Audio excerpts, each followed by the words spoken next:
ఈ వీడియోలో మన మొబైల్ గ్యాలరీలో కొన్ని వీడియోస్ ప్లే చేసినప్పుడు కాన్ ప్లే దిస్ వీడియో అనేసి కానీ లేదంటే ఎర్రర్ కోడ్ అనేసి సంథింగ్ ఇక్కడ చూస్తున్నారు కదా ఈ విధంగా అయితే వస్తుంటుంది కదా. సో దీన్ని ఎలా సాల్వ్ చేసుకోవచ్చు అంటే ఈ వీడియోని ఎలా రీట్రైవ్ చేసుకోవచ్చు అనే దాని గురించి అయితే క్లియర్గా చెప్తాను.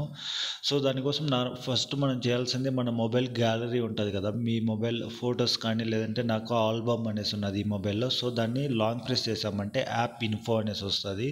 సో ఈ యాప్ ఇన్ఫో ఓపెన్ చేశాక మనకు ఇక్కడ స్టోరేజ్ అండ్ క్యాచీ అనేసి ఉన్నది కదా. సో దాన్ని క్లిక్ చేసామంటే ఇక్కడ క్లియర్ క్యాచీ అనేసి ఉన్నది కదా, దాన్ని ఫస్ట్ ఈ ఆప్షన్ అయితే ట్రై చేయండి, క్లియర్ క్యాచీ అనేసి. తర్వాత కూడా మీకు ఆ వీడియో అనేది ప్లే అవ్వకుండా ఉంటే నెక్స్ట్ మీరు చేయాల్సింది వచ్చి ఒక వెబ్సైట్ అయితే ఉన్నదన్నమాట. సో ఆ వెబ్సైట్ లింక్ని నేను డిస్క్రిప్షన్లో ప్రొవైడ్ చేస్తాను. వన్స్ ఆ సైట్ ఓపెన్ చేసామంటే మనకు ఈ విధంగా అయితే ఉంటుందన్నమాట. సో ఇక్కడ మీరు చూసుకోవచ్చు, ఇక్కడ యాడ్ వీడియో అనేసి ఉన్నది కదా. సో మనం ఏ వీడియో అయితే ప్లే అవ్వడం లేదో ఆ వీడియోని ఇక్కడ సెలెక్ట్ చేసుకొని లైక్ ఇక్కడ యాడ్ చేసుకొని సో ఆ వీడియో గ్యాలరీలోకి వెళ్ళేసి మనం ఆ వీడియోని అయితే సెలెక్ట్ చేసుకోవాల్సి ఉంటుంది అన్నమాట. సో ఫర్ ఎగ్జాంపుల్ నాకు ఈ వీడియో ప్లే అవ్వడం లేదు. సో అది యాడ్ చేసిన వెంటనే ఇక్కడ రిపేర్ ఆల్ అనేసి ఉన్నది కదా, అది క్లిక్ చేసామంటే మనకు ఈ వీడియో అనేది ఆటోమేటిక్గా ఎందుకు కోడ్ ఎర్రర్ ఏదైనా ఉంటే ఆటోమేటిక్గా దాన్ని కరెక్ట్ చేసి మనకు ఇక్కడే డౌన్లోడ్ ఆప్షన్ అయితే చూపిస్తుంది అన్నమాట.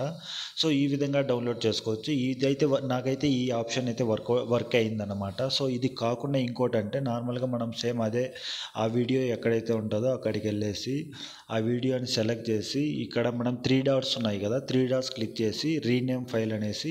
సో ఇక్కడ నార్మల్గా కొంతమందికి mp4 అనేసి ఉంటుంది అట, వేరేగా mp4 ఉంటే మనకు ప్రాపర్గా ప్లే అవుతుంది. mp4 కాకుండా ఇంకా వేరే ఏదైనా ఉన్నదంటే దాన్ని .mp4గా చేంజ్ చేస్తే మనకు ఆటోమేటిక్గా ఆ ఆప్షన్ ద్వారా కూడా మనకు ఆ వీడియో అనేది ప్లే అవ్వడం అయితే జరుగుతుందన్నమాట.